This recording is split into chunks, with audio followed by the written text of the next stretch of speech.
பாகம் 2 அத்தியாயம் 73. சோழ வீரர்கள் குணசீலனின் கழுத்தில் வளையம் மாட்டினார்கள். கழுத்தில் மாட்டப்பட்ட வளையத்திலிருந்து 2 சங்கிலிகள் தொங்கின. அந்த சங்கிலிகளை கையில் விலங்கிட்டு அந்த விலங்கோடு பிணைத்தார்கள். குணசீலன் மறுபடியும் கைதியானான். வந்தியத்தேவர் ஆள் எடுக்கின்ற லட்சணம் பார்த்தாயா? ஒரு வீரன் இன்னொரு வீரனிடம் சொல்ல அந்த வீரன் நகர்ந்து போய் பிரம்மராயரிடம் இதை பற்றி தெரிவிக்க விழைந்தான்.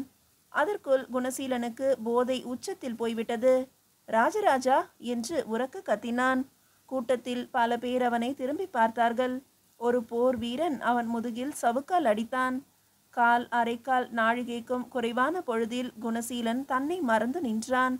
ஆனாலும் அவன் அடிமனதில் ஒரு எச்சரிக்கை உணர்வு இடைவிடாது தோன்றிக் கொண்டிருந்தது. இது வேண்டாம் வேண்டாம், உன்னை மீறி பேசாதே, உன்னை மீறி ஆடாதே, உடம்பு நடுங்குவதை சரி செய்து கொள், அழுத்தமாக நில், அழுத்தமாக பேசு. இந்த உலகத்தில் நீ கொண்டு வந்தது எதுவும் இல்லை. இது சேரன் சோழன் பாண்டியன் என்று பிரித்து கொண்டு வெட்டி வீழ்த்தி கொண்டிருக்கின்ற முட்டாள்தனத்தை நிறுத்து. மொழியாலும் மதத்தாலும் ஒன்றுபட்டு இருக்கும் நாம் எதற்காக பிளவுபட்டு நிற்க வேண்டும்? ஏன் எல்லைகளை வகுத்து கொண்டு அறுத்து கொள்ள வேண்டும்? 4 பனை உயரத்துக்கு சிவன் கோயில் கட்டப்போகிறான் என்றால் அவன் சாளுக்கியனாக இருந்தாலும் நமஸ்கரிக்கலாமே என்று உள்மனம் கூவிற்று. இல்லை, எப்படி கொள்ளையடித்தார்கள் சண்டாள பாவிகள்! போகிற இடங்களிலெல்லாம் வீட்டுக்குள் புகுந்தார்களே, அத்துணை பெண்டுகளையும் வெளியே இழுத்து வந்து நின்றார்களே, கொடு என்று சவுக்கால் அடித்து தங்கம் வாங்கினார்களே, கோயில்களை தவிர மற்ற எல்லா இடங்களிலும் சவுக்கடிகளையும் கொலைகளையும் நிகழ்த்தினார்களே, இவர்களை எப்படி மன்னிக்க முடியும்? ஏன் புலம்புகிறாய்? தவறு அவர் மீது அல்ல, உன் மீது. இதோ இந்த ராஜராஜனை போல ஒரு அற்புதமான மனிதன் உங்களிடையே பிறந்திருந்தால் நீங்கள் இந்நேரம் சோழ தேசத்தை நோக்கி படையெடுத்திருப்பீர்கள் அல்லவா? சோழ தேசத்தில் இருக்கின்ற ஒவ்வொரு வீடு நோக்கியும் நீங்களும் பாய்ந்திருப்பீர்கள் அல்லவா? இல்லை இல்லை, சோழர்கள் எங்கே நியாயமான போர் செய்தார்கள்? தூங்கிக் கொண்டிருந்த வீரபாண்டியரின் தலையை கொய்து எறிந்தவன் ஆதித்த கரிகாலன் அல்லவா? அதுதான், ஆள் வைத்து கொன்றுவிட்டீர்களே அவனை. ஆபத்துதவிகளை அந்தணர்களாக சேர்த்து கொண்டு அந்தணர்களை சோழ தேசத்திற்கு அனுப்பி நைச்சியமாக பேசி இரவோடு இரவாக திருட்டுத்தனமாக மடக்கி நெஞ்சில் வேல் எறிந்து கொன்றுவிட்டீர்களே ஆதித்த கரிகாலனை. அதற்கு கைமாறாக 16 வருடம் ஏரிக்கரை பாசனத்தை, வீரநாராயணன் ஏரிக்கரையில் இருந்த கிராமத்தை அவர்கள் எப்படியெல்லாம் அனுபவித்தார்கள்! பாண்டிய நாட்டுக்கு எத்தனை சேவைகள் செய்தார்கள்! மதுராந்தகன் என்கின்ற உத்தம சோழரை கையில் போட்டுக்கொண்டு அவர்கள் பாண்டிய தேசத்துக்கு செய்த உதவிகள் சாதாரணமானதா? இல்லை. சோழ தேசத்து இளைஞர்களின் திமிரையும் அறிவையும் பார்த்தால் பாண்டிய தேசத்து வெண்மையான இளைஞர்களுக்கு கோபம் வருகிறது. மதுரையில் வாழ்ந்து வளர்ந்த இளைஞனை கூட சோழ தேசத்தவர்கள் கிராமத்தான் என்று அழைக்கிறார்கள். அங்குதான் பிரச்சனை ஆரம்பிக்கிறது. மதுரை தேசத்து பெண்களை பார்க்கும்போது சோழ இளைஞர்களுக்கு கருப்பி என்றுதான் அழைக்க தோன்றுகிறது. இவர்கள் மாநிலத்தை கொண்டாட மற்றவரை கருப்பி என்று அலட்டுகிறார்கள். இவர்களுடைய வெண்மையான மனதை இழிவுபடுத்த தங்கள் புத்திசாலித்தனத்தை பயன்படுத்துகிறார்கள். தவறு எங்கு இருக்கிறது என்று உனக்கு புரிந்துவிட்டதல்லவா குணசீலா? நீ சிறிது காலம் இங்கு அமைதியாக வாழ்ந்து இந்த கெட்டிக்காரத்தனங்களை எல்லாம் அங்கு கொண்டு பரப்பு. இங்கு வாழ்ந்த நல்ல நண்பர்களை சேர்த்து கொண்டு அங்கு எப்படி இருக்க வேண்டும் என்பதை சொல்லிக்கொடு. பாண்டிய இளைஞர்களுக்கு படிப்பில்லை, படிப்பு முக்கியம் என்பதை அவர்கள் நினைப்பதே இல்லை. வெகு நிச்சயமாக தமிழும் வடமொழியும் படிக்க வேண்டும் என்று அவர்களை வற்புறுத்த வேண்டும். எல்லா இளைஞர்களும் தமிழ் படிக்க வேண்டும் என்று சொல்ல வேண்டும். அரசாங்க வேலைகள் செய்வோர் வடமொழியும் படிக்க வேண்டும் என்று வற்புறுத்த வேண்டும். படிப்பிலிருந்து வரும் நாகரிகம்தான் பலம். பாண்டிய தேசத்தின் வெயில் கருதி இளைஞர்கள் கோமணம் தவிர வேறு உடுத்துவதே இல்லை.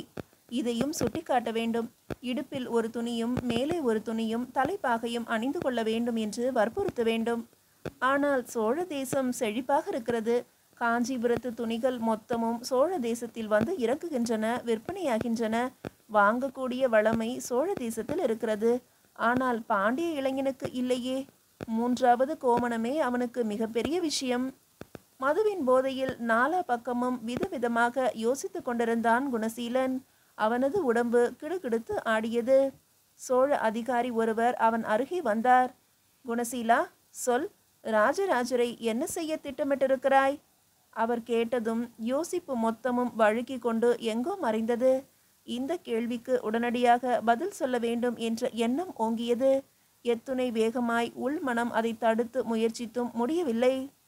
ராஜராஜரை பார்த்தால் வணங்க வேண்டும் ஐயா. கால் தொட்டு வணங்க வேண்டும். பொய் சொல்கிறாய். நீங்களெல்லாம் ராஜராஜரை கண்டால் மிகுந்த வெறுப்போடு இருக்கிறவர்கள். ஒரு காலத்தில் வெறுப்பு இருந்ததையா, இப்பொழுது இல்லை. 7 பனை உயரத்திற்கு சிவனுக்கு கோயில் எழுப்ப போகிறார். எப்படி எப்படி என்று யோசித்தேன். இங்கு குவிந்திருக்கும் பாறைகளை பார்த்தால் ராஜராஜர் செய்து விடுவார் என்று தோன்றியது. சரி சொல், ராஜராஜரை எப்படி கொலை செய்ய திட்டமிட்டிருக்கிறீர்கள்? அப்படி எந்த எண்ணமும் இல்லை. ராஜராஜர் மீது வெறுப்பில்லையா? இருந்தது, இப்பொழுது இல்லை. சோழ மக்கள் மீது வெறுப்பு இல்லையா? இருந்தது, ஆனால் இப்பொழுது இல்லை. எங்கே போயிற்று அந்த வெறுப்பு? சோழ மக்களின் நாகரிகம் பாண்டிய தேசத்துக்கு எடுத்து போகப்பட வேண்டும். எப்படி? கூடையில் வைத்தா அல்லது வெறும் கையில் அள்ளி கொண்டு போகிறாயா? அந்த கேள்விக்கு சுற்றியுள்ளவர்கள் வாய்விட்டு சிரித்தார்கள். குணசீலன் லேசாக கோபமானான். நாகரிகம் என்பது பொருள் போல அல்ல ஐயா, அது உணர்வு. உங்களோடு வாழ்ந்து அந்த உணர்வை பெற்றுக்கொண்டு அந்த உணர்வை எடுத்து நான் பாண்டிய தேசம் போகிறேன். பாண்டிய தேசம் நீ போகக்கூடாது என்று நாங்கள் சிறை வைத்து விட்டால் தப்பித்து போவேன். எப்படி தப்பிப்பாய்? இந்த சங்கிலிகளை அறுத்து எரிந்துவிட்டு தப்பித்து போவேன். உன்னால் இந்த சங்கிலிகளை அறுத்து எரிய முடியுமா? நிச்சயம் முடியும். செய் பார்க்கலாம். அந்த சோழ வீரன் தேவையில்லாமல் குணசீலனை வெறுப்பேற்றினான். குணசீலனுக்கும் தான் என்ன செய்கிறோம் என்று புரியவில்லை. முழு பலத்தோடு கழுத்தை பின்பக்கம் தள்ளி கைகளை முன்னுக்கு அழுத்தி மிக வேகமாக அந்த சங்கிலிகளை இழுக்க துவங்கினான். மக்கள் அவன் முயற்சியை சுற்றி வந்து பார்க்க துவங்கினார்கள். கூட்டம் இடம் மாறி வேறு ஒரு இடத்தில் போய் சேர்வதை ராஜராஜர் கவனித்துவிட்டு என்ன அது என்று கேட்டார். ஒரு வீரனுக்கு போதை ஏற்றி உண்மை வரவழைக்கிறார்கள் என்று சொன்னதும் சட்டென்று நகர்ந்து அந்த இடம் நோக்கி வந்தார். தான் மேலே போர்த்தி கொண்டிருந்த பச்சை போர்வையை உருவி தனக்கு அருகே வந்த வந்தியத்தேவர் மீது போர்த்தி முன்னே நடந்து போகும்படி செய்துவிட்டு கூட்டத்திலிருந்து வேகமாக கலைந்து குனிந்து ஓடிப்போய் சுற்றி கொண்டு அந்த இடத்தின் பின்பக்கத்தை அடைந்தார். குணசீலனின் வலது பக்கம் 3 வீரர்களுக்கு நடுவே போய் நின்று கொண்டார். கூட்டம் குணசீலனை உற்சாகப்படுத்தியது. அப்படித்தான், இழு இழு, நீ மத யானை, உன்னால் முடியும், இழு. நீ பாண்டிய தேசம் உயர்வானது என்று சோழர்களுக்கு சொல், இழு என்று பல வீரர்கள் கூச்சலிட்டார்கள். வேண்டுமென்றே அவனை வெறியேற்றினார்கள். அவன் கழுத்திலிருந்து இரத்தம் கசிய ஆரம்பித்தது. கைகள் நெறிய துவங்கின. முழு பலத்தோடு மறுபடியும் அவன் முயற்சி செய்ய சங்கிலி பட்டென்று அருந்தது. குணசீலன் போதையுடன் தள்ளாடினான். வெற்றி வெற்றி என்று சொன்னான். என்ன வெற்றி பெற்றுவிட்டாய்? சங்கிலியை அறுத்ததில் வெற்றி என்ன? இந்த சங்கிலி அறுபட்டால் பாண்டிய தேசம் மறுபடியும் கிளர்ந்து எழும் என்று அர்த்தம். அப்படி ஒரு சகுனம் ஏற்படும் என்று நினைத்து கொண்டுதான் அறுத்தேன். இதை அறுக்க முடிந்தது. பாண்டிய தேசம் மறுபடியும் வெற்றி பெறும். ஒரு சோழ வீரன் முன்னேறி அவன் முகத்தில் பட்டென்று அடித்தான். குணசீலன் அடி வாங்கி பின்னடைந்தான். மற்ற வீரர்களும் கை ஓங்கினார்கள். உடையார் ஸ்ரீ ராஜராஜ தேவர் முன்னேறி அடிகள் விழாதவாறு அவனை தடுத்து நிறுத்தினார். கூட்டத்தை விலக்கினார். அவர் மீது வந்தியத்தேவர் பச்சை போர்வையை போர்த்த கூட்டம் சரசர என்று விலகி வட்டமாயிற்று. தள்ளாடி நின்ற குணசீலன் வலது கையால் கழுத்து இரத்தத்தை துடைத்து பார்த்து கொண்டிருந்தான். நிமிர்ந்தபோது அவன் எதிரே உடையார் ஸ்ரீ ராஜராஜ தேவர் நின்றிருந்தார். யார் நீங்கள்? ஆச்சரியத்தோடு கேட்டான். என்னை ராஜராஜன் என்று அழைப்பார்கள். நீங்கள் சோழ மாமன்னர் ராஜராஜரா? தயங்கியபடி குணசீலன் கேட்டான். ஆம், சோழ மண்டலத்தை ஆட்சி செய்யும் பொறுப்பை மக்கள் என்னிடம் கொடுத்திருக்கிறார்கள். கூட்டம் அதற்குள் நெறிய துவங்கியது. கட்டியக்காரன் உரத்த குரலில் ராஜராஜர் புகழை பலமாக பேச எக்காளங்கள் ஊதப்பட்டன. கட்டியக்காரனின் உரத்த குரலாலும் சோழம் சோழம் என்று கேடயத்தில் அடித்த சத்தம் தாங்காமலும் குணசீலன் காது பொத்தி கொண்டான். பொத்தி கொண்ட கைகளை மெல்ல முன்னே கொண்டு வந்து ராஜராஜரை நோக்கி கை கூப்பினான். அவன் பெயர் என்ன, அவன் யார் என்று சோழப்படை வீரர்களால் உடையாருக்கு காதோரம் சொல்லப்பட்டது. எதற்காக சங்கிலி மாட்டியிருக்கிறீர்கள்? போதை மிகுந்த கள் கொடுத்தோம். போதையில் ஏதேனும் செய்துவிடக்கூடாது என்பதற்கு எச்சரிக்கையாக சங்கிலி மாட்டினோம். எதற்காக போதை மருந்தை கொடுத்தீர்கள்? இவர் ஒற்றற்படை தலைவர் என்று எங்களுக்கு சொல்லப்பட்டிருந்தது. இவர் வருகையும் நாங்கள் அறிந்திருந்தோம். இவர் மனோநிலை எப்படி இருக்கிறது என்று தெரிந்து கொள்வதற்காக, உள்மனம் வெளியேறி இவர் உண்மை பேச வேண்டும் என்பதற்காக போதை மருந்து கொடுத்தோம். என்ன பேசினார்? சோழ நாகரிகத்தை உள்ளங்கையில் எடுத்து பாண்டிய நாட்டில் தெளிக்கப் போகிறாராம். அதற்காகவே சோழர்களோடு கலந்து பழகப் போகிறாராம். சட்டென்று திரும்பி உடையார் ஸ்ரீ ராஜராஜ தேவர் குணசீலனை ஆதரவோடு பார்த்தார். எது சோழ நாகரிகம் என்று வந்தியத்தேவரை நோக்கி கேட்டார் உடையார் ஸ்ரீ ராஜராஜ தேவர். மீதியை அடுத்த அத்தியாயத்தில் காணலாம். அத்தியாயம் 74. சோழ வீரர்கள் அமைதியாக நின்றிருந்தார்கள். எது சோழ நாகரிகம் என்று வந்தியத்தேவரை நோக்கி கேட்டார் உடையார். வந்தியத்தேவர் அந்த கேள்வி வேறு எதற்கோ போடுகின்ற கொக்கி என்பதை புரிந்து கொண்டு மௌனமாக தலையாட்டினார். ஏன் யாரும் பதில் சொல்லாமல் இருக்கிறீர்கள்? உபதளபதி, நீ சொல், எது சோழ நாகரிகம் என்று கேட்டார் உடையார். நன்கு உண்ணல், போர் செய்தல் என்று அந்த உபதளபதி ஆரம்பிக்கும் போது கூட்டம் வாய்விட்டு சிரித்தது. அது இல்லை என்பது போல தலையாட்டியது. அக்கா, நீங்கள் சொல்லுங்கள், எது சோழ நாகரிகம்? வேத வழி நிற்பதுதான் சோழ நாகரிகம். வேதம் என்ன சொல்கின்றதோ அதுதான் சோழ நாகரிகம். அக்கா, நான் இன்னொரு கேள்வி கேட்க வேண்டுமா? வேதம் என்ன சொல்லுகிறது என்று கேட்டால் அதற்கு பிறகுதான் விளக்கம் சொல்வீர்களா? குணசீலரே, உம்மை கேட்கிறேன், எது சோழ நாகரிகம்? எதை இங்கிருந்து எடுத்துக்கொண்டு போய் பாண்டிய தேசத்தில் தெளிக்க வேண்டும் என்று விரும்புகிறீர்கள்? சோழ தேசம் முழுவதும் நிரம்பிய இறையாண்மையை நான் எடுத்துக்கொண்டு போக வேண்டும் என்று நினைக்கிறேன். சோழ தேசம் ஒன்றுபட்ட ஒரு சைவ தேசமாக விளங்குகிறது. வைணவ தலங்கள் இருந்தாலும் சைவமே அதிகமாக இருக்கிறது. ஒரு நாகரிகம் மதத்தால் ஒன்றுபடுவது நல்லது. அது வெகு வேகமாக வளர்ச்சியை அடையும். மதத்தால் ஒரு தேசம் பிரிந்தால் அந்த பிரிவு உள்ளுக்குள்ளே மிக பெரிய கலவரத்தை ஏற்படுத்திவிடும். பாண்டிய தேசத்தில் வைணவ சம்பிரதாயங்களும் இருக்கின்றன, சைவ சம்பிரதாயங்களும் இருக்கின்றன. இது பாண்டிய தேசத்தின் பலவீனம். பாண்டிய தேசத்தின் தெற்கு பகுதியில் வைணவ சம்பிரதாயம் நிரம்பி இருக்க அங்குள்ள வீரர்கள் மதுரைக்கு வந்தால் மீனாட்சி அம்மன் கோயிலுக்குள் நுழைவதே இல்லை. மீனாட்சி அம்மன் கோயிலில் நுழைகின்ற சைவர்கள் வைணவ தலங்களுக்கு போவதில்லை. பாண்டிய தேசம் அடிப்படையில் இரண்டாக பிளவுபட்டிருக்கிறது. சோழ தேசத்தில் இந்த பிளவு இல்லை. சைவ மதம் ஓங்காரமானது, உத்வேகமானது, வெறியானது. வைணவ மதத்தின் சிங்காரங்கள் சைவ மதத்தில் இல்லை. வீர சைவர்கள் அதிகம் இருக்கும் சோழ தேசத்தில் வீரர்கள் வெறியோடு இருக்கிறார்கள். வெற்றிக்கு பாடுபடுகிறார்கள். இறப்பு பற்றி கவலைப்படாமல் போரில் வேகமாக இறங்குகிறார்கள். அதே நேரம் இந்த சைவ மதம் அவர்களை எளிமையாகவும் வைத்திருக்கிறது. எப்படி குணசீலரே? உடையார் ஸ்ரீ ராஜராஜர் கூர்மையாக கேட்டார். நெல் விழுந்தாலும் எதிரொலிக்கின்ற நிசப்தம் அங்கே நிலவியது. அதற்கு காரணம் திருத்தொண்டர் புராணம். சைவ மதத்தில் உள்ள தொண்டர்கள் சற்றும் சுயநலம் இல்லாதவர்கள். இந்த சுயநலம் இல்லாது சைவ சமயத்திற்காக சிவனுக்காக உழைக்கின்ற கதைகள் இங்கு ஏராளம் இருக்கின்றன. உதாரணமாக, தன் மகள் திருமணத்தில் தன் மகளுக்கு அழகாக தலை பின்னி தாழம்பூ வைத்து மலர் மாலைகளால் அலங்கரிக்கப்பட்ட கூந்தலை மழித்து எதிரே வந்து கேட்ட சிவனடியாருக்கு ஒரு சைவன் கொடுக்க முடியும் என்றால் இதைவிட உயர்ந்த ஒரு தியாகம் இருக்க முடியுமா? நீ எது கேட்டாலும் கொடுப்பீரோ என்று கேட்க தன் மனைவியை யாராவது வாரி வழங்க முடியுமா? தன் பிள்ளையை நறுக்கி வந்த சிவனடியாருக்கு கரியமுது செய்து படைக்க முடியுமா? அருகே உட்கார்ந்து தானும் உண்ண முடியுமா?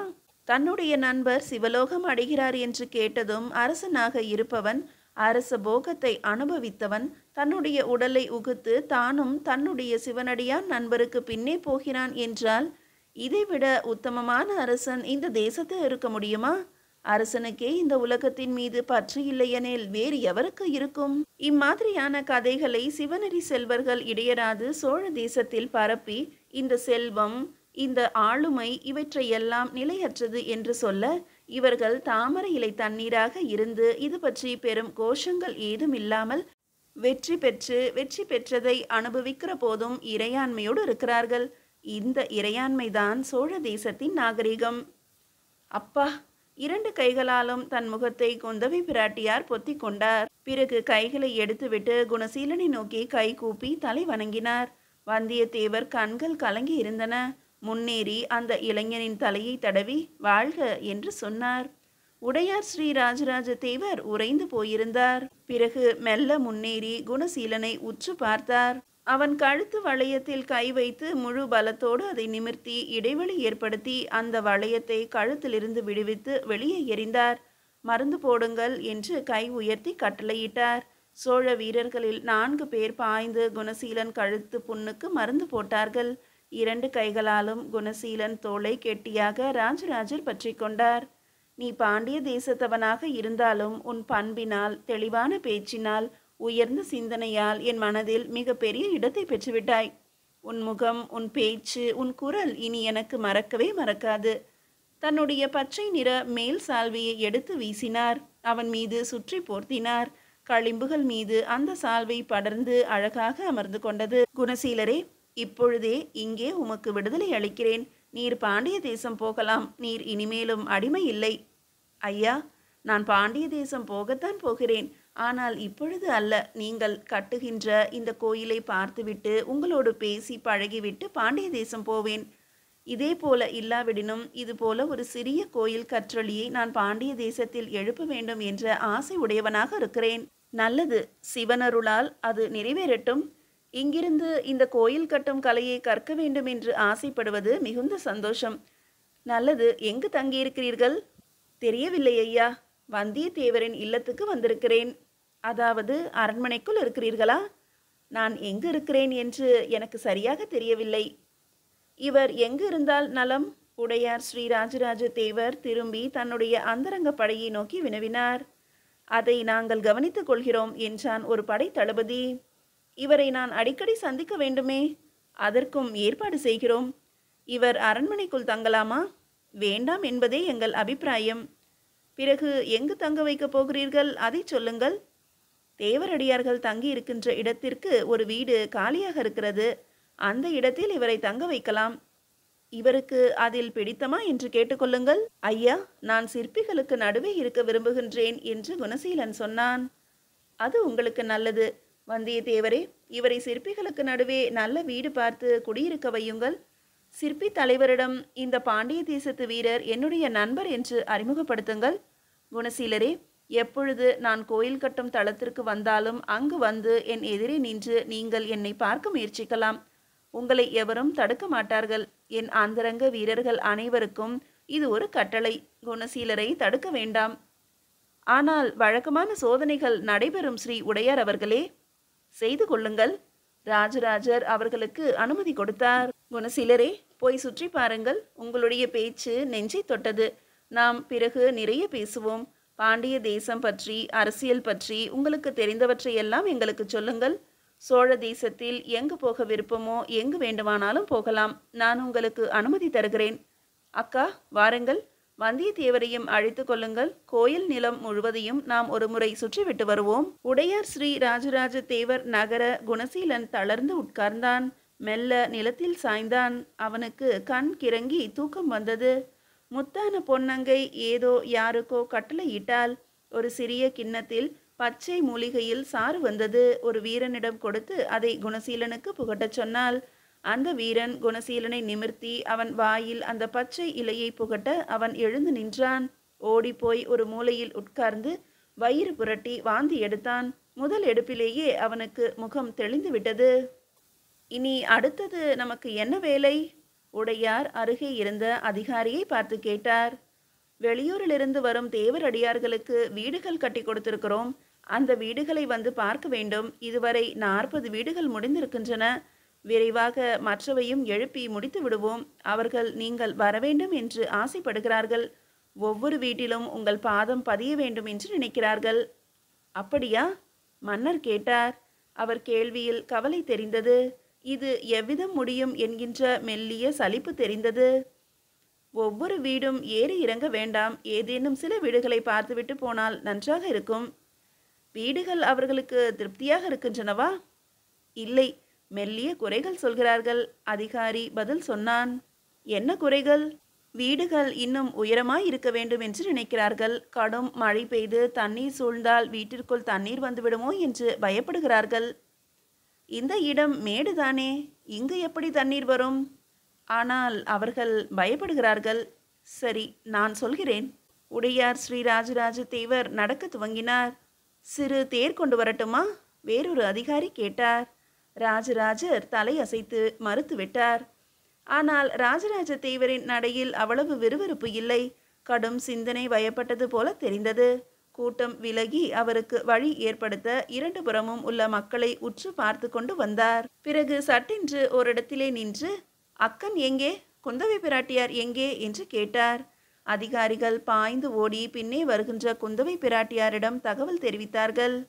வந்தியத்தேவரையும் வரச்சொல் என்று உடையாரின் குரல் அழைக்க வந்த வீரனின் காதுகளில் அது எட்டியது. உங்களையும் கூப்பிடுகிறார் என்று வந்தியத்தேவரை பார்த்து அதிகாரி கூற அவர்கள் இருவரும் அருகே வந்தனர். என்ன அருண்மொழி? உடையார் ஸ்ரீ ராஜராஜ தேவரின் இயற்பெயரை அழைத்தபடி குந்தவை பிராட்டியார் அருகே வந்தார். அந்த பாண்டிய தேசத்து இளைஞன் பெயர் என்ன? குணசீலனா? அவன் பேசியதை கேட்டீர்கள் அல்லவா? திருத்தொண்டர் கதைகளை பற்றி அவன் பேசுகிறான். அதை கொண்டு போய் பாண்டிய தேசத்தில் உள்ள மக்களுக்கு சொல்ல வேண்டும் என்று நினைக்கிறான். இது வாழ்க்கையை பண்படுத்தும், நாகரிகமாக்கும் என்று சொல்கிறான். திரும்ப திரும்ப அவன் வார்த்தைகளே எனக்குள் ஓடிக்கொண்டிருக்கின்றன. கோயில் கட்டுவதைப் போல, போர் செய்து வெல்லுவதைப் போல நான் செய்ய வேண்டிய இன்னொரு முக்கியமான காரியம், குமரியிலிருந்து திருப்பதி வரை பல நபர்களை அனுப்பி பல தமிழ் அறிஞர்களை போய் வரச் சொல்லி அவர்களால் எவ்வளவு அடியார்கள் கதை திரட்ட முடியுமோ அத்துணை திரட்ட வேண்டும் என்று சொன்னால் என்ன? இவைகளை ஒரு தொகுப்பாக எவரேனும் எழுதினால் என்ன? அந்த கோயில் நிலத்தின் நடுவே நின்று உடையார் கேட்டார். ஆஹா, அருமையான யோசனை. தமிழகத்தின் பண்பாடு முழுவதும் இந்த கதைகளில் வெளிவந்துவிடும். இருக்கின்ற 10-15 கதைகளுக்கே கண்களில் கண்ணீர் கோர்த்து வயிறு கலங்கி அழ வைக்கிறது. இன்னும் இதே போல எத்தனை கதைகள் இருக்கின்றனவோ அவைகளை போய் கேட்டுக்கொண்டு வந்தால் என்ன? இதை யாரிடம் ஒப்படைப்பது அக்கன்? இதை கேட்கத்தான் உங்களை அழைத்தேன். உடையார் ராஜராஜ தேவர் குந்தவையை பார்த்து கேட்க குந்தவை பிராட்டியார் யோசிக்கலானார். மீதியை அடுத்த அத்தியாயத்தில் காணலாம்.